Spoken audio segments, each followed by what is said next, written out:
Fala, pessoal. E aí, tudo bem com vocês? Então, vamos seguir para uma revisão?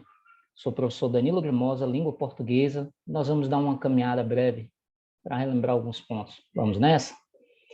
Para começar, vou colocar um quadro para vocês aqui para acompanhar o pensamento, ok? Bom, existem alguns conteúdos que caem sempre nos exames, tá? Esses são os elementos da comunicação e funções da linguagem. É algo bem simples, dá para compreender, é fácil, mas é muito importante.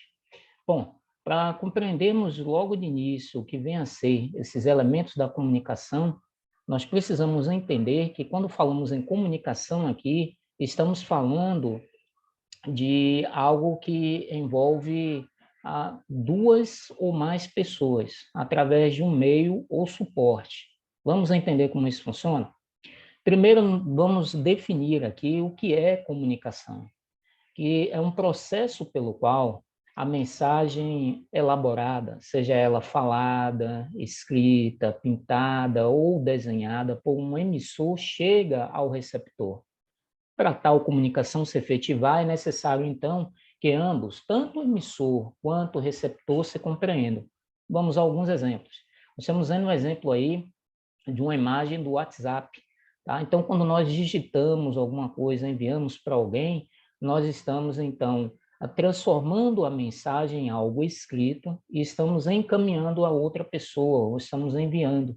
Nós somos os emissores e a pessoa é o receptor, para quem nós estamos destinando a mensagem, pode ser o áudio, pode ser uma imagem, um vídeo. E outro exemplo que nós temos são esses balãozinhos aí que aparecem muito em histórias em quadrinhos. Por quê? Porque ele estabelece uma ideia de que uma mensagem escrita está sendo transmitida. Quem está lendo a história em quadrinhos recebe essa mensagem. Ou até mesmo mensagens religiosas, como Deus é amor. É uma mensagem por escrito, portanto, é uma mensagem elaborada por escrito, e que visa transmitir ao receptor uma mensagem. Ainda, outros meios de se transmitir uma mensagem através da pintura, como estamos vendo aí um quadro, né, do elevador Lacerda, em Salvador.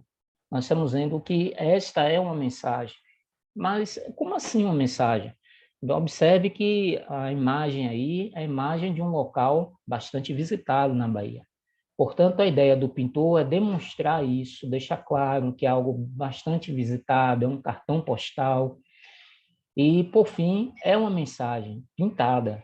Assim como ao lado nós estamos vendo o pica-pau aí, que é uma mensagem desenhada, tá? Já que a mensagem transmitida no caso do pica-pau é a mensagem de infância, né? Da brincadeira, da travessura. Então, a comunicação, ela se efetiva sempre, mas sempre quando aquele que emite e aquele que recebe a mensagem conseguem se compreender. Daí nós dissemos que houve uma comunicação. Além disso, para entendermos os elementos da comunicação, precisamos entender que existem pelo menos 6 elementos. O primeiro dele é o referente, ou seja, o contexto. É sempre um contexto pelo qual essa comunicação vai se estabelecer. Está sempre relacionado ao emissor e ao receptor. Esse contexto pode ser uma conversa sobre emprego, uma conversa sobre saúde, moradia, tá? Então, há sempre um contexto pelo qual essa comunicação ela vai circular, ela vai existir sempre através desse contexto, ou o chamado referente sobre algo específico, direto. Um segundo elemento é o emissor. O emissor é aquele que emite, que é o destinador, aquele que inicia a comunicação. Ele emite, ele codifica a mensagem. Mas espera aí, o que é codificar? Codificar é justamente o que vimos antes. A pessoa que vai mandar uma mensagem pelo WhatsApp, ela precisa digitar a mensagem. A pessoa que vai mandar um áudio precisa falar. Ou aquele que vai transmitir a mensagem através das artes precisa pintar o quadro. Então, o ato de digitar, o ato de falar o áudio, o ato de pintar ou desenhar é chamada codificação. Quando o outro recebe, o receptor, o destinatário, ele descodifica essa mensagem, ou seja, ele entende, ele põe o celular no ouvido entende a mensagem transmitida, ele lê a mensagem no WhatsApp também, entende? Lembre-se, quando há uma comunicação, quando há uma mensagem do receptor para do emissor para o receptor e houve uma compreensão, nós dissemos que sim, estabeleceu-se uma comunicação. Então, se a comunicação é estabelecida e fica claro para ambos os lados, com certeza podemos dizer que houve a comunicação e os elementos foram utilizados. Um quarto elemento é o canal, é o meio pelo qual circula a mensagem. Vimos no caso do WhatsApp que o meio pelo qual foi o meio digital. Assim como dentro desse meio, a mensagem é um ponto alto da comunicação. Por quê? Porque ela forma o conteúdo que o emissor quer transmitir ao receptor. Então, isso é o que nós chamamos de mensagem. Tá? É aquilo que, o assunto em si, é aquilo que se quer transmitir. E o código já vai ser o conjunto de signos que vão ser usados nessa recepção da mensagem. Para compreendermos um pouco mais isso, uma vez que nós já entendemos que para que o ato de comunicação exista, tem de haver o emissor, o receptor, um canal, um contexto, tem de haver aí todos os elementos característicos, precisamos entender também que esses elementos, toda a comunicação, ela vai ter, usando esses elementos, uma intencionalidade, é o que nós chamamos de funções da linguagem. Essas funções da linguagem, elas sempre têm algum objetivo. Informar algo, demonstrar sentimentos, convencer alguém de alguma coisa. E a linguagem ela passa a ter uma função de intencionalidade na comunicação. Ela não é colocada de uma maneira simples. Daí, quando se escreve, se fala, quem faz isso, o emissor, ele tem objetivos, tem intenção em relação à mensagem e ao receptor. Então, a maneira como é feito, a transmissão, como é reforçado esse elemento de comunicação, são chamadas funções da linguagem.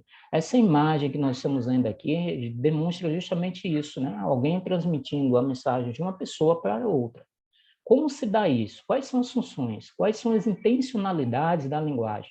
Ela pode ser referencial, também chamada de denotativa. Denotativa porque ela segue aquilo que está no dicionário, ela é objetiva, é direta, como veremos à frente. A emotiva, ela expressa sentimentos, emoções. Apelativa, também chamada de conativa ou injuntiva, ela tem o objetivo de convencer o outro. A fática, a poética e a metalinguística. Vamos a cada uma delas.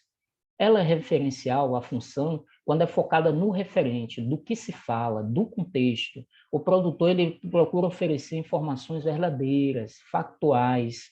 Por isso ela tem que ser objetiva, ela tem que ser direta, denotativa, ou seja, não há uma palavra não tem vários significados, tem um único significado. Ela é escrita na terceira pessoa do singular, então foi feito, fez-se, né? Acredita-se. Então, a linguagem é usada em notícias, como jornal, livros científicos, os livros que usamos na escola. Então, é tanto que a imagem mostra uma menina, né, olhando um jornal ali, news, porque são informações que têm que ser verdadeiras, têm que ser claras e objetivas. A função emotiva, uma segunda função, ou intencionalidade na linguagem, é quando o produtor, o emissor, começa a falar de si, da sua opinião, da sua emoção, é sempre na primeira pessoa. Eu acho, eu penso, eu quero. São linguagens que aparecem em biografias, poesias líricas, cartas de amor, diários, resenhas. Olha a imagem ao lado. Uau, eu venci, eu sou demais, consegui aprovação, ninguém me segura. É o que vocês vão falar logo em breve. Tá? Então, a função aqui é emotiva. Também está presente em músicas sertanejas, que falam da experiência do escritor ou de alguém que ele ouviu falar, mas colocando sempre na primeira pessoa. Nós temos a função apelativa. Como o nome está dizendo, está apelando a algo, buscando algo. Ela é focada no receptor, procura influenciar o comportamento do receptor, usa-se muita expressão você, no imperativo como ordem, vá arrumar a cama. Então, um exemplo disso. É usado em propagandas, sermões, não matarás, não furtarás. Então, é convencer o receptor a mudar sempre de atitude, a comprar algo que não quer ou não precisa. Também acontece muito em propaganda. Olha a imagem aí, ó. Tá com raiva do namorado? Morde aqui, serenata de amor. Então, a ideia aí, ó, combater o mau humor com chocolate. Então, a ideia do morde aqui é uma ordem, não é um pedido. Então, isso é muito utilizado em propagandas. E a função fática, o que dizer dela? A função fática ela tem esse objetivo de ou iniciar um contato, encerrar o contato ou prolongar esse contato. Em ligações telefônicas, saudações, é muito normal isso. Olha a charge aqui, ó. Parece que vem chuva. Aham, aham, aham, aham, aham, aham, aham, aham. E dizem que a arte de conversação está morta. Então, de novo, aqui esse aham, aham, aham é teste da linha de comunicação, tá? Oi, como está você? Tudo bem? Ei, e aí? Psst, como vai? Oi. Então, todas essas expressões são testes da linha de comunicação, por isso é chamada de fática. Nós temos a função poética. Ela, sim, já usa recursos imaginativos, figuras de linguagem, valoriza palavras, as suas combinações, aparece em obra literária, música, tomou Doril, a dor sumiu. Olha, até rimou, mas a ideia aqui não é só buscar rima, é mostrar ou destacar a palavra Doril. Então, ele usou o recurso da linguagem, né, o recurso da rima, o que aparece muito em letras de música, obras literárias, para poder tratar de um assunto determinado. Nós temos a função metalinguística, como está acontecendo agora. Nós estamos falando de língua portuguesa usando a língua portuguesa. Então, a ideia é a linguagem usada para falar dela mesma, está focada no código, que é esse conjunto de signos para transmitir a mensagem. A definição de uma palavra no dicionário, um estudante falando dos estudos, o artista falando da arte, o mecânico falando de carros. Aqui agora, no quadro ao lado, nós temos a imagem aí de alguém tirando uma foto, foto da foto. Isso também é uma metalinguística, porque os signos usados aí no caso da foto é a própria imagem, tá? O canal usado aí é a máquina fotográfica. Abaixo nós temos o outro. O que foi? Não sei se olho para você ou para o balão. Olha aí a brincadeira também. Essa é uma parte de uma história em quadrinhos em que ele está falando da própria história em quadrinhos, em que ele está na história em quadrinhos. Então, quando acontece de algo falar de si mesmo, estamos falando da função metalinguística. Bom, em resumo, nós temos o contexto, toda a linguagem ela precisa de um contexto, de um referencial para se estabelecer. Nós vimos que existe o emissor, aquele que vai começar a transmitir a mensagem. Quando ele fala de si mesmo, aí a função da linguagem é emotiva, tá? Quando se está focado na estrutura da mensagem para se transmitir, a função já vai ser poética. E quando está preocupado com o receptor, aí a mensagem já vai ser conativa ou apelativa, ou injutiva ainda, né? É aquela que tenta fazer com que o receptor reaja de uma forma diferente. Nós temos o canal, que é o meio pelo qual pode ser testado, e quando isso acontece, a função é fática. Oi, tudo bem? Você está aí? Ou ainda nós temos aí, quando se trata do código, a metalinguística, né? Quando a língua fala dela mesma ou os signos falam deles mesmos. Ou seja, um idoso falando de idoso, um mecânico falando de mecânica, tá? Que tal a gente exercitar um pouquinho? Vamos nessa? Veja só, assinale a alternativa correta correspondente à função da linguagem predominante no exceto. Meu Deus, é o fim do mundo, é o fim. Aí nós temos a imagem da menina. Acabou uma bateria do meu celular, e se eu precisar falar com minha mãe, meu Deus, é o fim do mundo, é o fim, é o fim. Se precisar falar comigo, pode ser pessoalmente. Aí nós vemos o apelo dela, né? E o apego também. Bom, aqui a função não é poética. Não há aqui uma preocupação em se trabalhar a linguagem para que, ou as palavras para que a mensagem se torne diferente.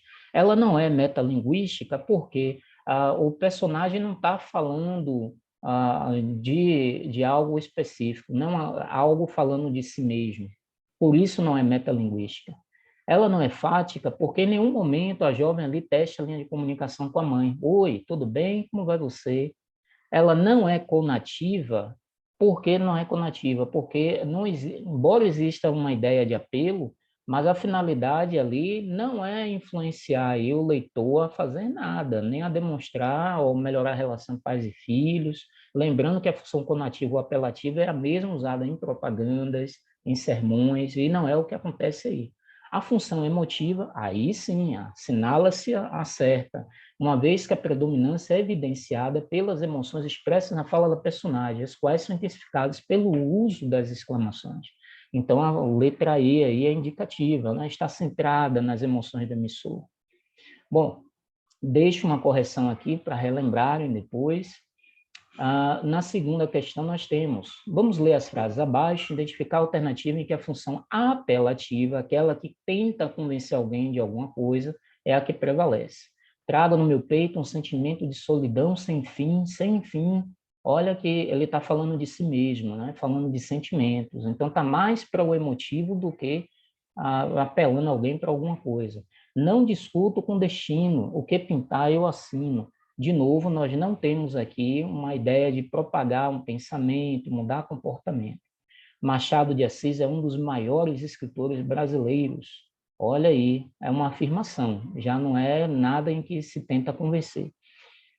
Conheça você também a obra desse grande mestre. Aqui, sim, nós temos uma função apelativa, porque ela visa influenciar um comportamento, que você leia a obra, né, desse grande mestre. Está no imperativo, conheça você também, está mandando. Então, isso aí já é uma ideia de mudar de comportamento, opinião. A semântica é o estudo da significação das palavras. Aqui, apenas uma definição do que é semântica, tá? Vamos aqui à correção, deixo para que vocês olhem de novo, com calma. E, por fim, um último exercício aqui, desabafo, desculpe-me, mas não dá para fazer uma crônicazinha divertida hoje, simplesmente não dá. Não tem como disfarçar. Essa é uma típica manhã de segunda-feira, a começar pela luz acesa da sala que esqueci ontem à noite. 6 recados para serem respondidos na secretária eletrônica. Recados chatos, contas para pagar venceram ontem. Estou nervoso, estou zangado. Nos textos, em geral, é comum a manifestação simultânea de várias funções da linguagem, com um predomínio, entretanto, de uma sobre as outras. No fragmento da crônica Desabafo, a função da linguagem predominante é emotiva ou expressiva, pois o discurso do enunciador tem como foco o próprio código? Não, ele não está falando do código, ele está falando de suas emoções. B, a atitude do enunciador se sobrepõe àquilo que está sendo dito. Sim, é aí em que a função emotiva ou expressiva se coloca, quando se fala, quando o autor fala de si mesmo. O interlocutor é foco? Não é foco. Para o interlocutor ser foco do enunciador, conforme a letra C, teria que ser a função apelativa, e não é esse o objetivo. O referente é o elemento que se sobressai em detrimento dos demais. Não é o referencial, porque não se trata de uma notícia, não se trata de um anúncio, um aviso. Tá? O enunciador tem como objetivo principal a manutenção da comunicação. Não é porque a função não é fática. Ele não está testando uma linguagem. Oi, você está aí? Como vai? Então, portanto, a alternativa correta é a letra B. Deixo aqui também uma correção para vocês e deixo também um muito obrigado a todos, muito sucesso na avaliação, com certeza nós veremos você aí sempre progredindo na vida. Sucesso a todos.